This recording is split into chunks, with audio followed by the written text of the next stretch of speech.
Hello and welcome to some more Star Citizen, hyping you for CitizenCon and maybe the Nix system, a new star system that CIG may be giving to us real soon. CIG's Disco Lando, Jared, said the focus of this year's CitizenCon Direct is work on Star Citizen over the next 12 months. They're not looking at stuff beyond that so much, so they may cover features that are on the 1.0 roadmap, but it's not going to be stuff that's beyond that 12-month or year timeline. Something I want to talk about in this video is the Nix system, and I think that that's going to be a good chunk of the 2-hour show that we've got for CitizenCon, or at least that's where they're going to set some of the features and missions and stuff that they're going to be showing off.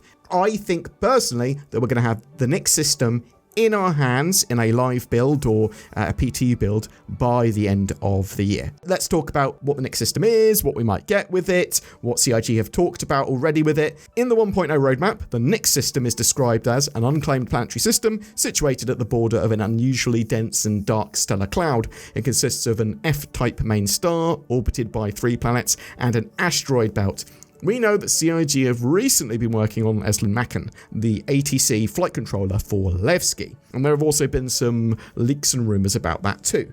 Originally, we had Delamar, which is a big asteroid or tiny planetoid with the Levski landing zone in the Star Citizen Persistent Universe in the Stanton system. That was at the end of 2017 in Alpha 3.0 that they actually added that, though it was never the intention for that to stay there, and it was eventually moved out in February of 2021. So Delamar is a large asteroid hidden deep in the Glacium Ring in the Nix system. A borehole goes right through it with the shantytown of Levski on one side and a cargo area on the other. And they showed off some of these cargo areas they had planned for this at last year's CitizenCon. The current settlement was formed by free thinkers during the oppressive Mesa era and remains a hotbed of political radicals and anti-UE sentiment to this day. As the place to hide reputation of the Nix system has expanded, an increasing number of criminals have also moved in, the result being an ongoing conflict between small criminal groups and political radicals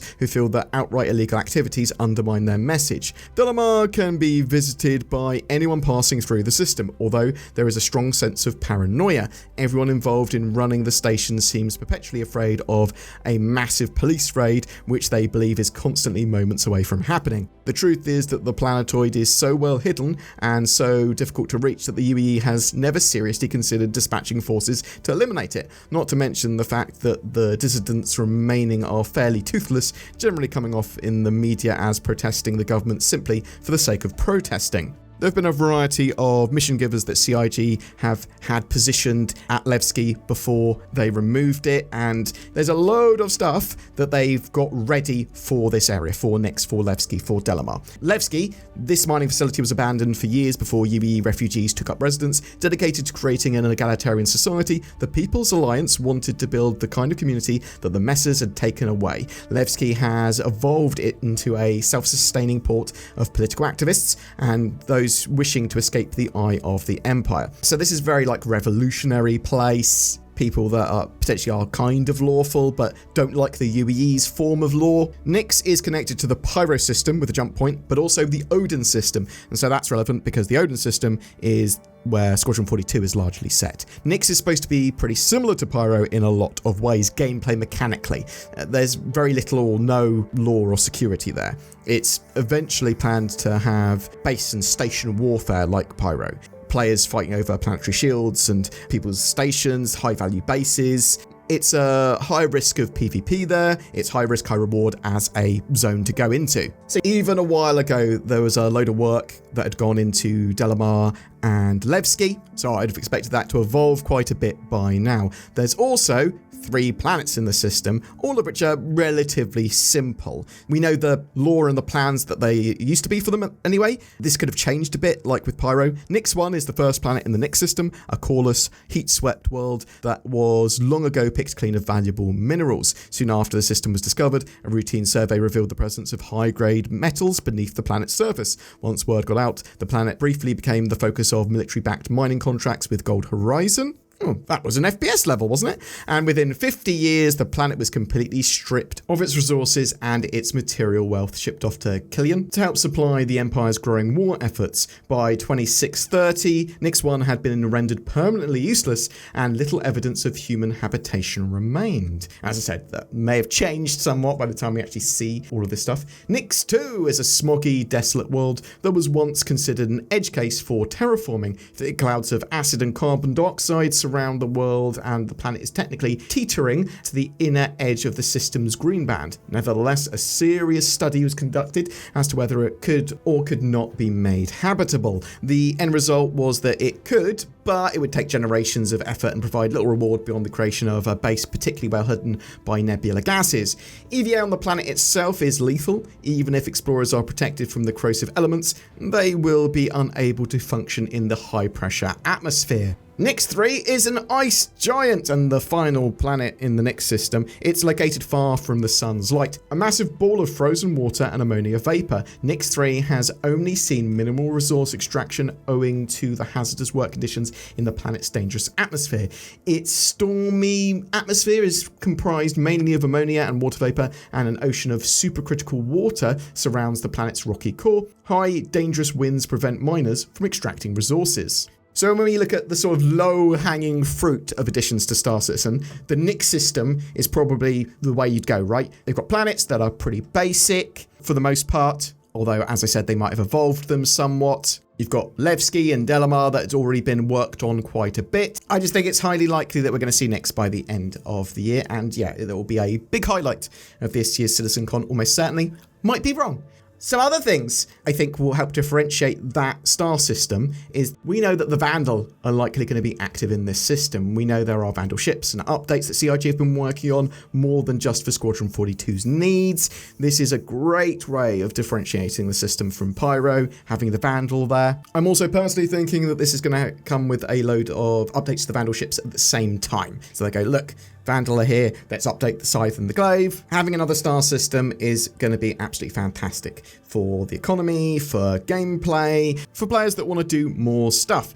We do want crafting, we do want base building, we want a load of other gameplay stuff to turn up to support that larger gameplay area for sure, but we're not going to get that immediately. Having a new enemy like the Vandal there, though, that is quite appealing to me. It's going to be cool, whatever. I'm interested to know what you think. Do you think I'm right on the money and that Nix is going to be in our hands by the end of the year? It will be talked about a load at CitizenCon. We don't have long to wait to find out if that's true, but I suppose this video is relevant because it talks about what we probably will get with the Nix system when we do get it, and the plans that we had before. Are you expecting changes to the Nix system? Are you excited for it? Are you sort of like, no, it's cool, but I won't be going there because I'm not into that kind of gameplay. I want something that's much lower in the risk of PvP happening. Do you think the Vandal are going to get some big updates and actually turn up properly in the Persistent Universe? Because the Vandal have been in the Persistent Universe before. I believe as part of the Tessa Bannister missions. Maybe Tessa Bannister will turn up again as well. Tell me what you think in the comments below, and something else that you should do in the comments below is click the links to NordVPN, the best done VPN we've ever advertised on the channel. What's that? You can go to nordvpn.com/BoredGamer, or you can click the links below. It does the same thing pretty much. Oh yeah, that's great. Big discount, and then you get better accessibility, security, and privacy on the interwebs. Use it today. It's October, it's CitizenCon, there is loads going on in Star Citizen, and I spy with my Tobii eye tracker something beginning with D. It's a discount. You want a natively supported high precision head and eye tracker for Star Citizen? Of course you do. It actually works with a load of games, actually. The Tobii eye tracker is super useful as part of your arsenal, but also really adds to your immersion. If you don't mind spending a little bit of time tweaking after setup, you can have a really awesome time. Look around your cockpit, look over your shoulder, and track ships in a dogfight intuitively and ergonomically like never before. It's got a load of features to improve the experience as well, with like camera boost, which is a little tiny bit like mouse acceleration for your head and eyes, but actually useful. You can get 15% off a Tobii Eye Tracker 5 until Monday the 20th of October. Links below to that. There's also a sweepstake going on from Tobii. You can join to win a Tobii Eye Tracker 5. Links down below to that too. Thanks to Tobii for sponsoring this video. Every month we have a ship giveaway, and for October, because of CitizenCon and it's a big month for celebration, we are giving away 5 different ships to 5 different winners. They all come with a game package and lifetime insurance. We're giving away a C8X Pisces, the Arrow Light Fighter, the 100i luxury starting ship, the Sulen, a very cool, weird alien starting ship, and the Nomad from Consolidated Outland. All you need to do to be in for a chance of winning one of those ships is comment on any of my videos made during October. Any of those are great to start the game with, or just as another ship in your fleet, or even as a lifetime insurance token to upgrade to something else. A big thank you as well to CIG for providing some of those ships for that giveaway. If you would like to further support the channel, consider becoming a Patreon or using the join button under my videos. That will get you some occasional exclusive content, and it really does help us out loads. Also, like, share, subscribe, that all helps tons as well. Thank you so much for watching to the end, and I hope you have a great October.